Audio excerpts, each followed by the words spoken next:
Salut à tous, c'est Manu. Aujourd'hui, je vais vous parler météo. Alors non, je ne vais pas vous faire la pluie et le beau temps. Je ne vais pas non plus remplacer Tatiana Silva.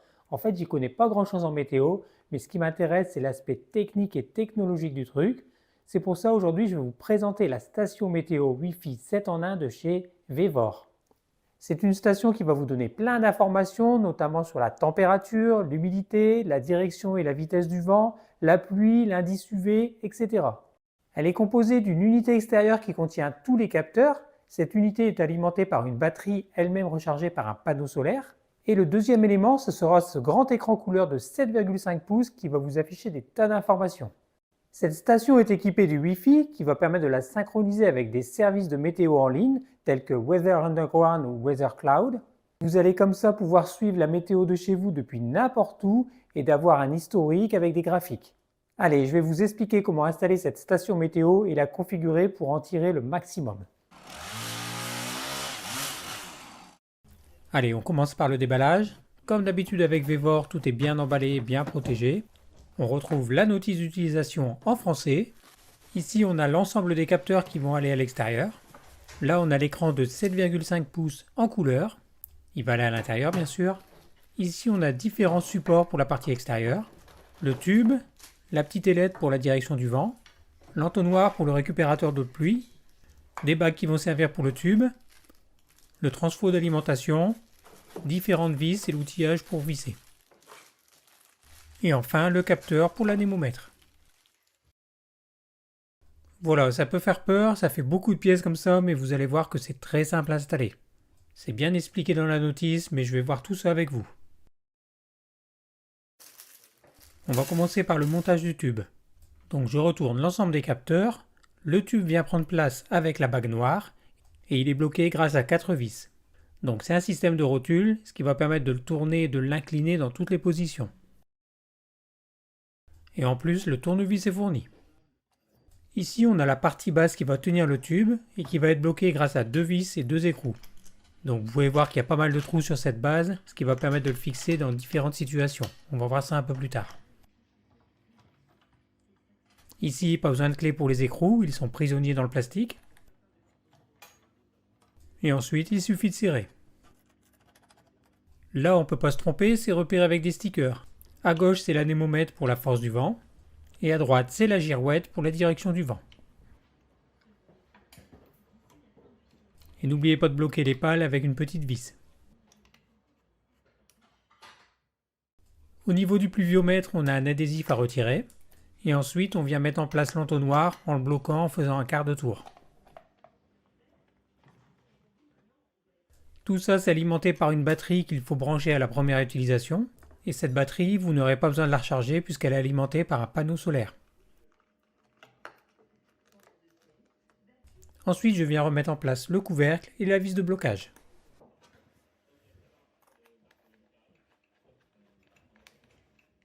On peut régler l'inclinaison de ce panneau solaire. N'oubliez pas de bien dévisser la vis avant de commencer à tourner.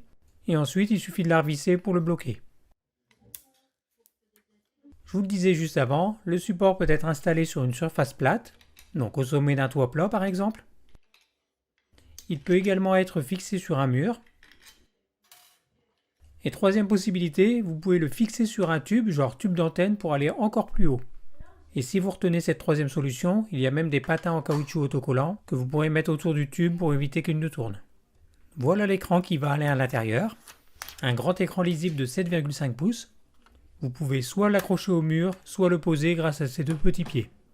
Je branche ensuite le bloc d'alimentation qui est fourni avec la station. L'écran fait un autotest, on voit tous les caractères possibles. Au début, il n'affiche que la température intérieure et quelques secondes après, les capteurs envoient toutes les données et tout s'affiche. Pour l'installation des capteurs 7 en 1, il y a une information importante, c'est que cette flèche doit être dirigée vers le nord. Il existe des tas d'applications gratuites de boussole, dont j'en ai installé une. Même si je sais où est le nord chez moi, je préfère être le plus précis possible. Ça va être utile pour avoir la bonne direction du vent, et en plus le panneau solaire va se retrouver plein sud en plein soleil. Donc moi j'ai choisi de l'installer sur mon étendoir à linge. On est bien exposé au milieu du jardin, il n'y a aucun mur qui peut faire obstacle. Je règle bien le nord et le niveau, et je serre l'ensemble. Et le voilà installé avec une bonne exposition à la lumière, au vent et à la pluie. Allez, je vais déjà vous montrer comment régler la date et l'heure. Vous maintenez le bouton 7 appuyé et ensuite chaque appui sur le bouton 7 vous fera parcourir les paramètres disponibles. Par exemple, il y a le format d'affichage, l'année, et là je vais m'arrêter sur la date. Et là je vais pouvoir régler le jour et le mois avec les boutons plus et moins. Et je vais également régler l'heure et les minutes de la même façon. Et ensuite les autres paramètres, ça va principalement être les unités qu'on veut utiliser. Moi j'ai tout laissé par défaut.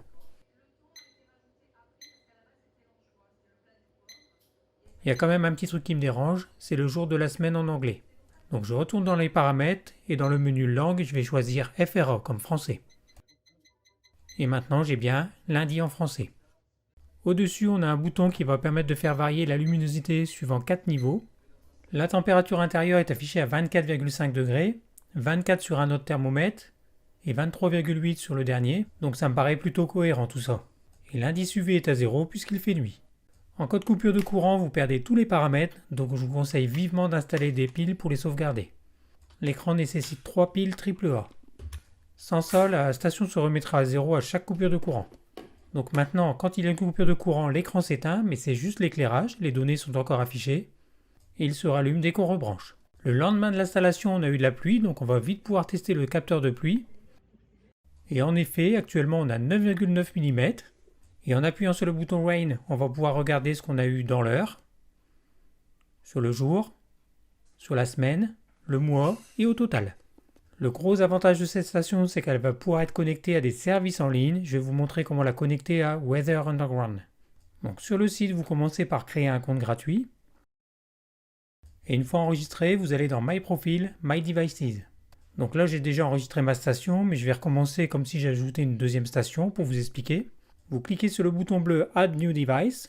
Dans la liste des stations, il n'y a pas la VEVOR, mais vous choisissez Other. Là, vous entrez votre adresse. Bon, pour les tests, on va dire que je suis localisé au Kansas. Vous cliquez sur Suivant et vous commencez par donner un nom à votre station. L'élévation, elle est rentrée automatiquement avec la carte. Le type de surface où vous avez installé la station, par exemple sur le toit, dans l'herbe ou encore dans un arbre. La hauteur d'installation, moi elle est à 2 mètres, ça fait 6 pieds. Vous acceptez les conditions et vous cliquez sur Next. Et là, on va avoir deux données importantes qui sont l'ID de la station et la clé. On va les rentrer dans la station météo. Pour connecter la station au Wi-Fi, je maintiens le bouton barre haut. Et dès que AP clignote, je prends mon smartphone et je vais rechercher un réseau Wi-Fi. Le but, ça va être de se connecter directement à la station et son nom commence par WWS. Donc là, mon téléphone cherche une connexion Internet et forcément la station n'en a pas. Mais pas de souci, on n'en a pas besoin pour le moment. Une fois connecté en Wi-Fi, j'ouvre n'importe quel navigateur et je tape l'adresse IP. Donc c'est 192.168.1.1. Donc là, je vais ignorer ce message, sinon il va me déconnecter. Et là, j'arrive sur l'interface de la station. Donc tout ça, c'est dans l'écran en fait. Je commence par choisir le français en haut à droite. Dans la liste des réseaux Wi-Fi disponibles, je choisis le mien. Je rentre bien sûr ma clé Wi-Fi. Et c'est maintenant qu'on va ressaisir les données qu'on a récupérées avant. Donc l'ID station et la clé. J'enregistre et pour info, il y a encore plein de paramètres qu'on peut modifier. Voilà, maintenant le symbole de connexion reste allumé fixe. Et dans Weather Underground, le statut est bien Online. Je clique sur le nom de ma station et je vais retrouver toutes les infos des capteurs. J'ai également un historique avec des graphiques qui est vide pour l'instant puisque je viens de l'installer. Mais voilà quasiment un mois que j'utilise cette station météo et j'ai plein de données d'enregistrer maintenant. Je suis maintenant passé Gold Star sur Weather Underground parce que mes données sont pertinentes. On retrouve toujours les données de la station en temps réel. Température, vent, pression, indice UV. Et là dans l'historique on va avoir beaucoup plus de données. Oui, ça fait énormément de données puisque la station envoie des mises à jour toutes les 5 minutes à peu près. Donc là on est le 16 septembre, c'est pas une journée très ensoleillée dans le nord. Et on va pouvoir voir sur le mois complet de septembre ce que ça donne. On voit que la température est globalement en baisse, avec un maximum en début de mois à 34 degrés et un minimum à 4 degrés seulement. Peu de précipitations, il y a vraiment une journée où on a dépassé les 40 mm de pluie. D'autres données comme la pression en hectopascal, l'exposition solaire ou encore l'indice UV. Et ça, on va pouvoir parcourir nos données par jour, par semaine ou par mois. Là, je suis revenu au mois d'août, avec les journées un peu plus chaudes, mais aussi les journées où il y a eu de la pluie. Et toutes ces données ne vont pas servir qu'à vous, puisqu'elles vont permettre aussi d'affiner les prévisions météo dans votre secteur. Et après, si vous voulez aller plus loin, vous pouvez aussi consulter la Wonder Map. C'est une carte qui va référencer toutes les stations météo du monde. Vous allez pouvoir filtrer tout ce que vous voulez afficher. Là, j'ai affiché la température et le sens du vent. Et on va bien sûr pouvoir consulter comme ça n'importe quel endroit de la carte. C'est là qu'on se rend compte qu'il y a énormément de stations météo personnelles. Il a l'air de faire très chaud en Espagne et au Portugal. Et en bas, j'ai un petit lecteur pour voir les variations de la journée, avec entre autres l'évolution de la température et le mouvement des nuages. Et vous avez bien sûr la possibilité de faire une recherche sur une adresse précise et de mettre la station qui vous plaît dans vos favoris. Pour un écran qui reste allumé en permanence, je me suis posé la question de la consommation électrique. Eh bien, on stabilise à 0,8 watts avec l'éclairage au maximum. Ça ne semble plus bouger, et si je baisse la luminosité, ça ne change pas énormément la consommation. Au minimum, on est à 1,5 watt, ce qui est quand même très faible. À l'heure où je vous parle, le prix moyen du kilowattheure est à 25 centimes, donc 0,8 watts x 24 heures x 365 jours dans l'année, ça fait 7000 Wh, soit 7 kWh. Si je les multiplie par 25 centimes, ça fait 1,75 €. Sur une année branchée en permanence, ça va vous coûter moins de 2 €. Donc aucune inquiétude au niveau de la consommation électrique.